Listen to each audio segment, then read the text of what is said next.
Hello, everyone. Hello to our listeners. Hello to all the lovers out there. Thanks for being with us today. Delilah. Okay, I wasn't Delilah. It definitely sounded like Delilah. And everybody knows that if you listen to the radio station in the early 2000s. Nobody listens to radio anymore, Steven. She's still there. She probably is. Oh, yeah. So sorry to our dedicated fans. Our fans. I like that. We haven't been getting our episodes out weekly. We have been busy living life and loving each other. Ooh. Bow, chippa, bow, bow. We are Red Weather Christians. I'm Steve. And I'm Jen. We're here wading through the muddy waters, what it means to be a Christian in modern society, one episode at a time. We are so glad you're listening today. It's a great way for us to feel connected to a community, especially as, if you remember, we are living in Ecuador, dealing with language and cultural barriers here. So we do like that this podcast has brought us closer to this community of listeners. We appreciate you and thank you for being here with us today. Apparently, we're going to be talking about something I don't even believe in, but it's the love language book. We are going to be talking about love languages today. We're going to be talking about love in general. But the Love Languages is a book written by Gary Chapman that has been very popular within the Christian community. I have skimmed the book. I never really sat down and read it cover to cover because, well, it was kind of pop psychology, and I felt like skimming it definitely gave me the gist of it. And I didn't read it at all. Well, there's no surprise. And so some of you can immediately dismiss most of what I have to say because I didn't read it. But I can say I took the quiz online. Yeah, you did. Full of false dichotomies of which I could not choose, but I had to choose.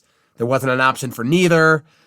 There wasn't an option for both. Okay. You're getting all riled up already. Listen, we'll get into the quiz in a few minutes.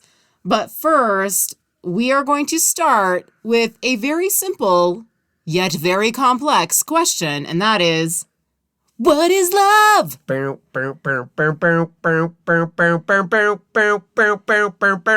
Right? Should you do that again and I can actually do the Baby Don't Hurt Me? I thought that's what you were going to do. I missed my opportunity.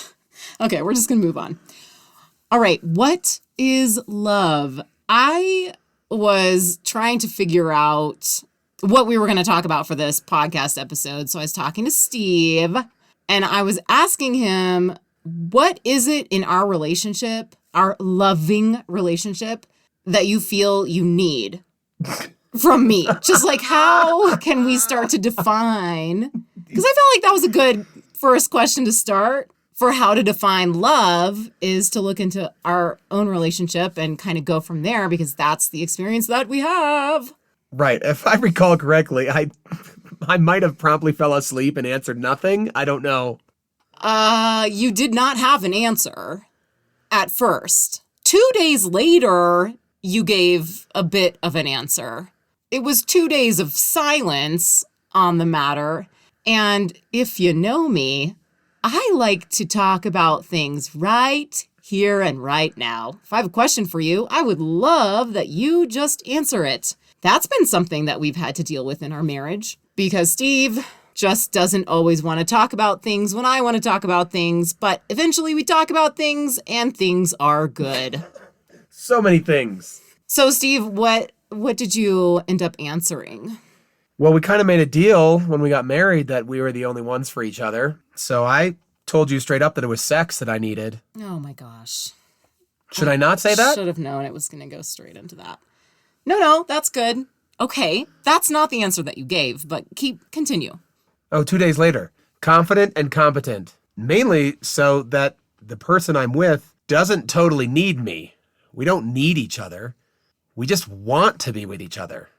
I mean, we've talked about this before. I feel like we need each other to an extent, but we've both talked about how we don't really believe in soulmates and that we probably could have found other people and been relatively happy. It's just that we are very happy with each other. And I just think our relationship works really, really well. We have things in common and We talk about things a lot, things. All the things. So many things.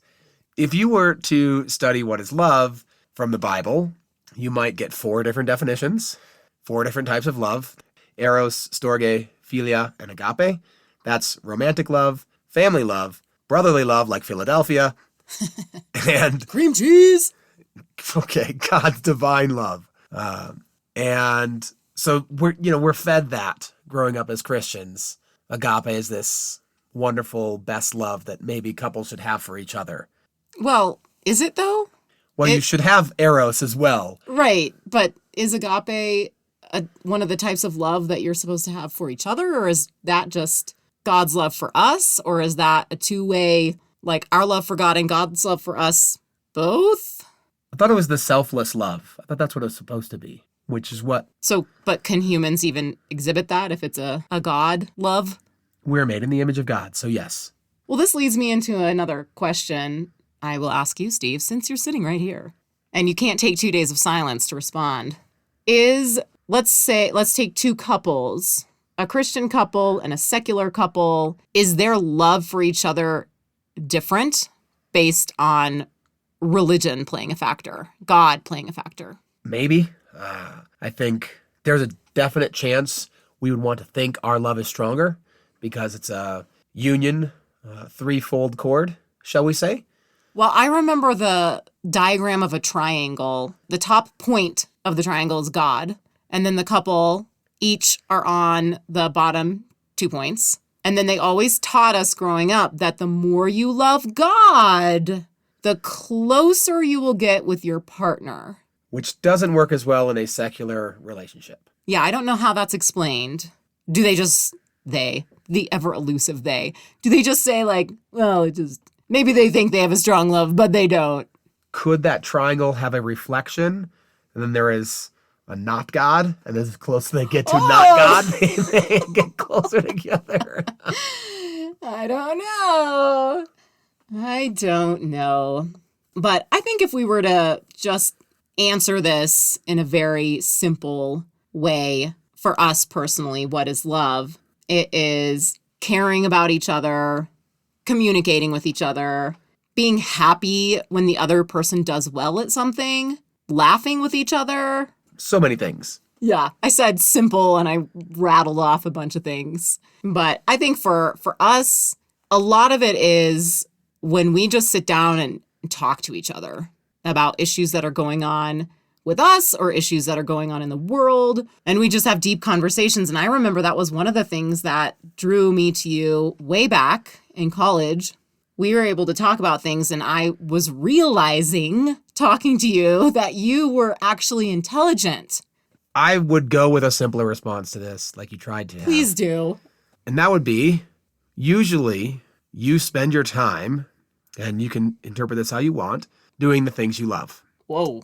Right. I left that open to interpretation on purpose. And I think of, well, goodness, what would I want to do? I want to spend time with my wife. Why do I not want to actually have obligatory work in my life so I can spend time with my wife? It's what I wanted to do when we got married. I wanted to spend time with my wife, with Jen, because I loved her. And so if you don't find yourself wanting to spend time with that person that you think you love, hard question. Yeah, I would suggest first to find things that you like to do together. Find things that you like to talk about, but work on it for sure. I think whether you're Christian or not, it's your responsibility to figure out a way to be happy with this person. And once you've exhausted your resources, I would say only then would it come down to a possible separation or divorce or whatever. But I don't even want to talk about that. Like, just focus on some things that you guys can have fun doing together. So that was unsolicited advice. Unsolicited. Right. Did we answer the question? I mean, does that wrap it up really well? I don't think anyone can really ever answer that question. I just think it is interesting that I think probably a lot of Christians out there would say that their love for their spouse is stronger than a secular couple's. And I don't know that I'm at a point in my life where I believe that necessarily anymore. I don't know if I ever was. Yeah. So all you lovers out there, keep on loving.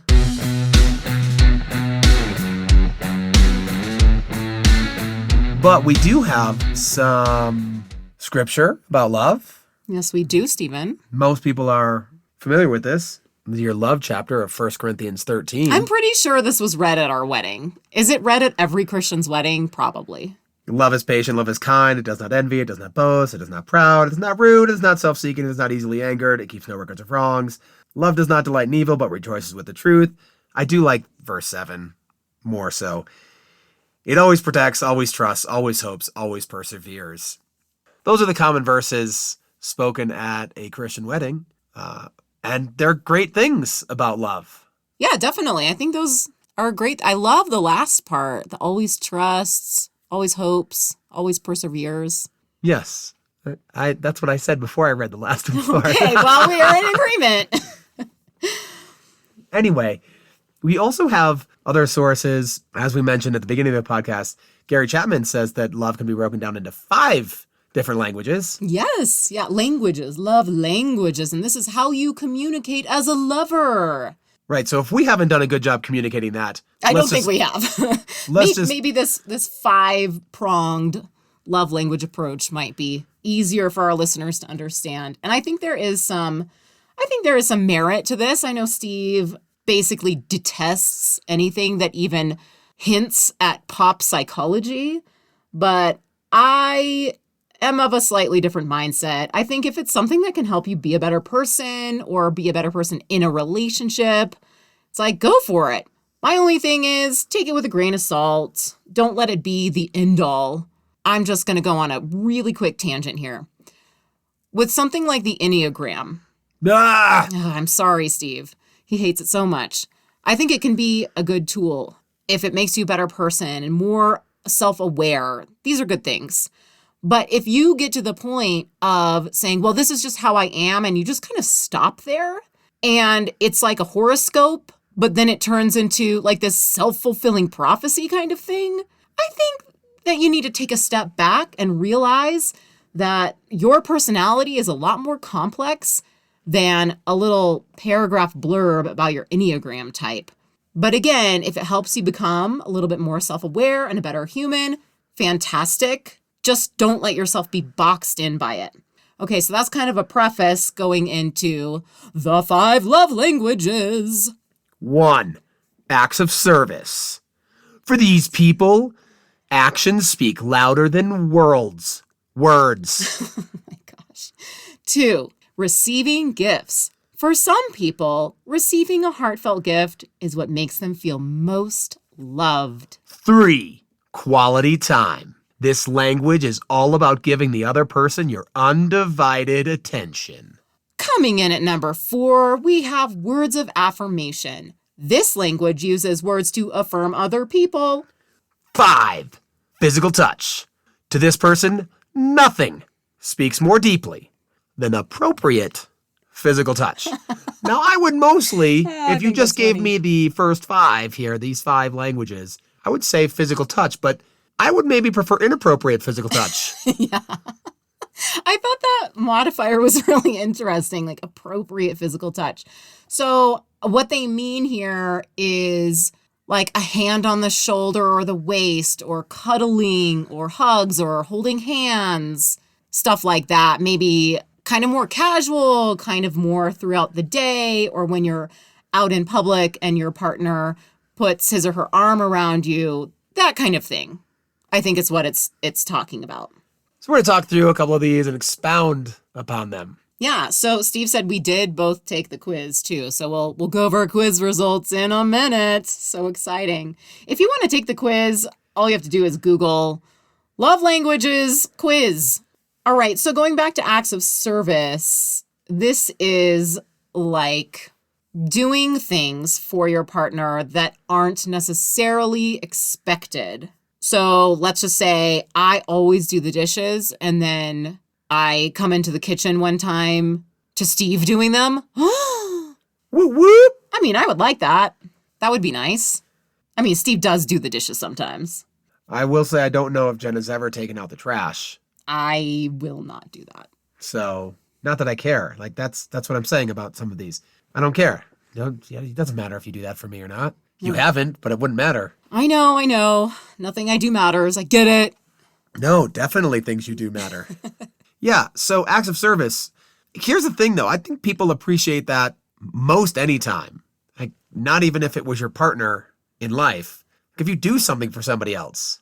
What happens in this situation, I haven't read the book, but I know that there's a way that you prefer to show your love to other people and a way that you prefer to receive love from other people. Yes, that is correct. That is a good clarification here because when you take the quiz, your results are how you prefer to be loved. It doesn't necessarily talk about how you give love. And in the book, it does go over both of those things. And so when it comes to acts of service, I actually like doing that for people. If I can fix something, I like doing that. Yeah. I would prefer to do that. And I don't need them there, so it's not like quality time. I don't need you to be talking to me while I fix the stove or...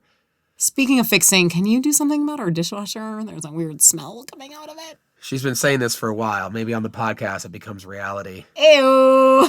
Strategy. Anyway, so receiving gifts. This one's kind of weird to me. Well, some people really do like this one. Steve and I, maybe not as much. Well, it's also, at least in these first two, that's fairly ambiguous on what service is and what gifts are. Because both of those I could actually really like in different ways. Oh my gosh. But receiving gifts is specifically more like something tangible, something physical. Yes. Maybe And- something that you paid for.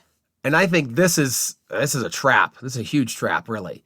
Because Sorry, Steve. It's my love language. You have to adhere to that. I need gifts every day. it's a financial black hole. Like, don't do it. Yeah. This is how Steve sees things. Try to avoid someone who actually wants that in their life. Or figure out ways that you can still give them things that are tangible that doesn't cost money, maybe? Yeah, those are the gifts I like. Ugh. Anyway, quality time. This one I think is pretty straightforward. It's like spending time with each other. This is the one that I think we like, Yeah, definitely. mainly because, as I mentioned, my answer to what is love is, what do you spend your time on? It's usually what you love. Mm-hmm. Or at least it's kind of how you talk about money. It's like, if time is money, what do you spend your money on? Someone else could see that and so throw that into the gift giving love language. I see that as like time is valuable. What do you spend your time on? And that should be quality time with your partner. Amen. And then words of affirmation. I have always known about myself that I really appreciate this. When people tell me, wow, Jen, like what a great job on that project you did or whatever.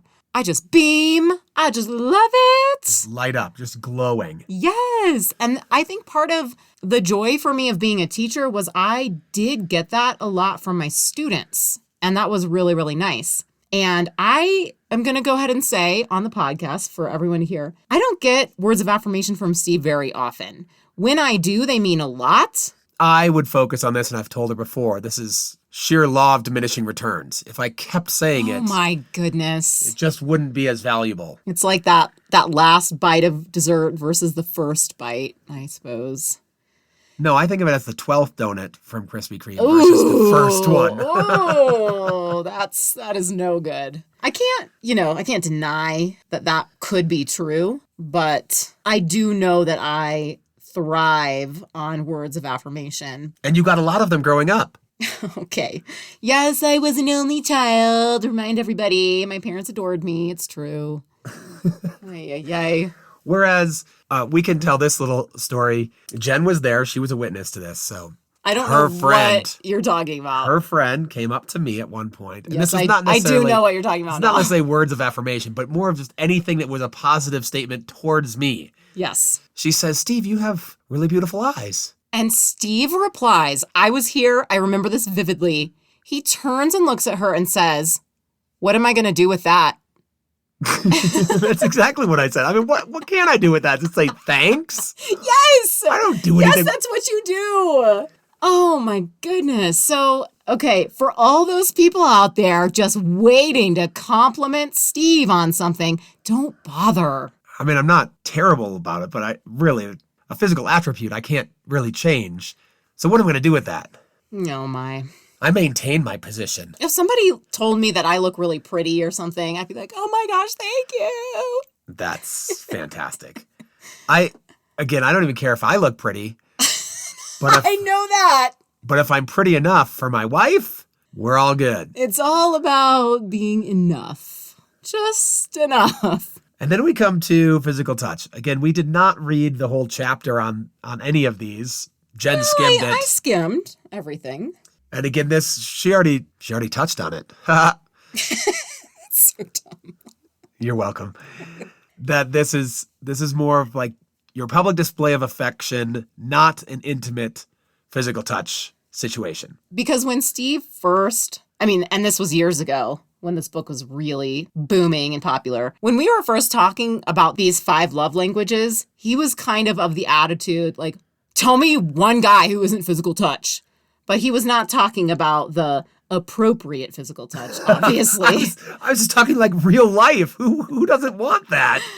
Yeah. But when reading it over, I'd be like, that's the last thing I would want. Yes, but I will tell you this, Steve. When we're out in public, it would be so lovely if you put your arm around me occasionally. Wait, is this our couples therapy for everyone else to hear? Yeah, a little bit. All my needs. I'm just laying all my needs on the table. And Steve's like, whatever. What am I going to do with that? Well, we're already married, so whatever. Just got to persevere, I guess. Yeah. Like the verse says. But you can always hope. I can. That's what love does. I'm sure that's what it meant. Oh, my goodness.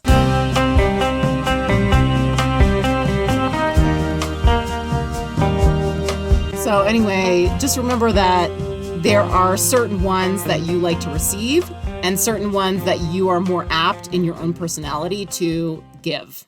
All right, so is it time for our quiz results, Steve? I thought we already revealed. We should just go over a couple of the quiz questions because, listen, I love taking surveys. BuzzFeed for the win. No, I don't do that stuff. You definitely did. Maybe when I was in college. Was it even in college? No, we were teaching. You gave your students a BuzzFeed quiz. Oh, yes, one time. Oh my gosh, it was like, which philosopher are you most like or something? Okay, anyway, I love taking quizzes and surveys and all that. This one, I thought for how popular this book was and how long it's been around, I really thought the quiz would be better. The questions would be better. And let me give you a couple. It's more meaningful to me when A, I receive a loving note, text, email for no special reason from my loved one, or B, my partner and I hug. What? How do I say one is better than the other? I like both. I want both. I care, I guess, more for the hug, but could care less about really either. Yeah. So it's like, okay, whatever. And then another one, it's more meaningful to me when I can spend alone time with just my partner, just the two of us, or my partner does something practical to help me out. Again, I'm sitting here like, I don't really know. Both good. It depends on the situation. Also, like if there's a super weird smell coming from the dishwasher, I think it would be more meaningful if my partner does something practical to help me out. Or if the kid just had a blowout diaper, it would be way more practical if Jen changed that instead of I did. Exactly. It's more meaningful to me when my partner gives me a little gift as a token of our love for each other. What could you possibly give me? Can't possibly be that one. Yeah, this one was an easy one. Or I get to spend uninterrupted leisure time with my partner. That one was really fantastic. Easy for me. Yeah, that was obviously leisure time. I don't care about little token gifts. But then at the same time, I would care if you put thought into something special for maybe a special occasion like my birthday or something. And it wasn't just some grab it from the convenience store on the way home kind of thing. It also would be more helpful if this question said, my partner gives me a little edible gift. When I say that, I mean, Jen would prefer if I had brought her a treat from somewhere. If I had gone out and then I brought back, just as simple as a bag of peanut M&Ms. Oh, yeah. She would love that. Right. Maybe more. I don't even know. What is a token? Like a keychain? I don't even know what that is. A little magnet? A magnet? Okay, we'll do one more. It's more meaningful to me when my partner unexpectedly does something for me, like filling my car or doing the laundry. Filling my car with what? Okay. Filling it with balloons! Skittles! Or my partner and I touch. Poke. That is, it's not very specific. No, I'm like, touch. Okay. Very, very vague. And again, totally depends on the situation. So I don't know. Maybe some of you guys are like, these are so obvious for me for each one. That just was not the case for Steve and me. So let's go to our results. Do you remember what yours are, Steve? Number one was quality time. I was at 37%. This was my top one, but only at 37%, whatever percent means here exactly. But it was quality time for me as well. We do well. Yeah, no, I think that, listen, as much as we're kind of making fun of this, I think it is good to know what you and your partner appreciate in a loving relationship. My next one at 33% was words of affirmation. I think that was my lowest one. My lowest one was receiving gifts, 0%. Honestly, and it's not that I don't like receiving gifts. I do, like when they're thought out or even sometimes unexpected. Like I had a little birthday party and people came to it and they brought me things and I was not expecting anything and it was the nicest thing and it made me feel very, very special. So I do like receiving gifts. You are special, Jen. Words of affirmation. Life points. Might have to give you a gift later if you know what I mean. Like a magnet? Yep, that's it. That's cool. That's what I meant. So what we're saying here is that this is a nice tool, but take it with a grain of salt and let it make your marriage or your relationship better, but don't box yourself in. Because if I were to box myself in, I think I'd really focus on words of affirmation. And especially if I took a quiz and it substantiated that. And then I think I would maybe feel more frustrated with Steve that I didn't get them because it's like, Steve, I took the quiz and it's what I need. It told me that's what I need. And so you need to give that to me. Right. That's ridiculous. I don't like to be told what to do. No, we know that. But also with gifts, I go back to this one. If someone really, really wanted gifts, like that could be a serious money pit. Okay, we got the point. And if someone were to surprise me with a gift, specifically you, I'd be like, oh my gosh, who paid for this? I kind of paid for this. Yeah. That's not a gift. I think that's because, when you get gifts, it's more of the thought behind it. And that's why I didn't resonate with all those quiz answers because it was like a little surprise, this or token. Da, da, da, da. It's like, that doesn't seem like it was well thought out. So I don't like it. So at the end of the day, I think it is your responsibility as a human to talk with your partner, to spend enough time with them to figure out what they need, what you need, have the question for each other and see what your answers are. I asked Steve and he gave me nothing for 2 days. This is also kind of funny because we've mentioned this before, but this is how Steve works as a human. We are arguing maybe and he just falls asleep and we address the topic the next day. And I've learned actually to be totally okay with this to the point where I've kind of changed my opinion on the whole don't let the sun set on your anger verse that we always use from the Bible. I interpret that differently. I think Steve does too.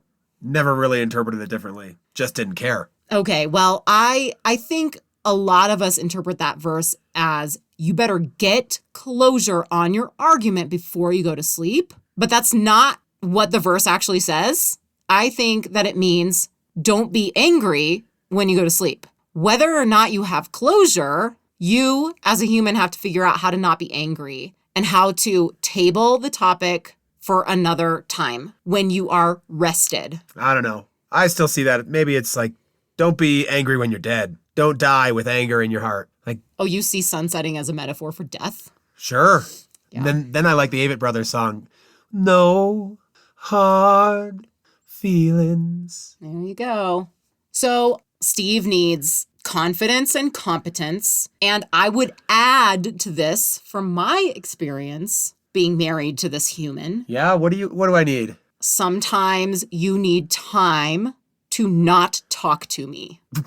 And I feel that is a gift that I give to you because I want to talk things out right away. Good luck. So I've learned that is something that I can give to Steve, give him a little time, and then everything is better. It's better for me too. So maybe we don't get to have closure on an argument until the next day, but then it turns out to be much better that way. Even though in my brain I thought we cannot go another minute without getting closure on this. That's totally false. I think people underestimate their abilities to work through and with people they don't like for a time. Yeah. And so if we don't like each other for a time, we still know how to operate and function as parents. We still know how to operate and function as human beings. And we're still respectful to each other. I think that's huge. You never need to be yelling at each other, disrespectful, or taking cheap shots like, you're ugly. Oh. I wouldn't bother. What am I going to do with that? And Jen, she of course wants some sort of validation or word of affirmation. You're doing such a great job with this podcast, Jen. Thanks, babe. You do all the work and I just sit here and talk. And quality time. We both like this. It's just kind of time for us to talk about our day, talk about future plans, dreams, things like that. She likes that. I know that. I also like that. That's a win-win-win. Yes. She wins. I win. We both win. All right. So how did we figure out what we needed and how to communicate it? I think it starts with communicating with each other and just asking the question to each other and kind of going from there, but also just living life together. You figure it out. And if you're not, you need to. I mean, you need to make the effort to figure out how your partner communicates love and what they need. Look, if it isn't obvious from my perspective, don't rely on the 5 love language books. Don't rely on it, but it can be helpful. It can be interesting, and it can at least lead to conversation. So yes, did Steve and I both totally scoff at most of the quiz questions? Yeah, but you know what else that did for us? It was quality time spent together talking about oh my gosh, that one question, or what were your results? And then still talking about what each of them were, I think is interesting. So why not take the quiz? Also, I would say don't rely on any pop psychology to dictate what you think about yourself, your partner, or your life together. That's something that you can figure out, hopefully. Right, and I don't think that that's something God would want for you either, because I don't think God created humans for humans to put themselves into categories and boxes. And if we're talking about God involved with this, we also would say that sometimes God is not involved in a loving relationship. I don't know, Steve. Some people say that the sexual act is the closest you get to God. That sounds fine. But sure, then they would be unknowingly getting close to God. I don't know. I've always thought that was a little weird. Look, it goes back to what you had asked before. Do we think that Christian couples have a stronger love because God is involved? And I say maybe, but probably not. My answer is I don't know. I don't think so, but I don't know. And if statistics are worth anything, I don't know if it's drastically different as far as the divorce rates among Christians and non-Christians. Not that that's a great indicator of love or loving relationships, but I know this is a separate issue on it, but the Bible doesn't really like divorce, and churches don't really like to endorse divorce. And so it might be the case that Christians are in non-loving relationships longer because of that. Yeah, that's a whole other topic. We'll leave that one. Yeah, table that for another day. So just make sure that you are never being stagnant, even in your personality. You think, oh, well, this is just what my personality is, can't ever change because I'm, the Enneagram number 8, or That's me. Is it? Oh, I don't even know. Or hate is what that one is.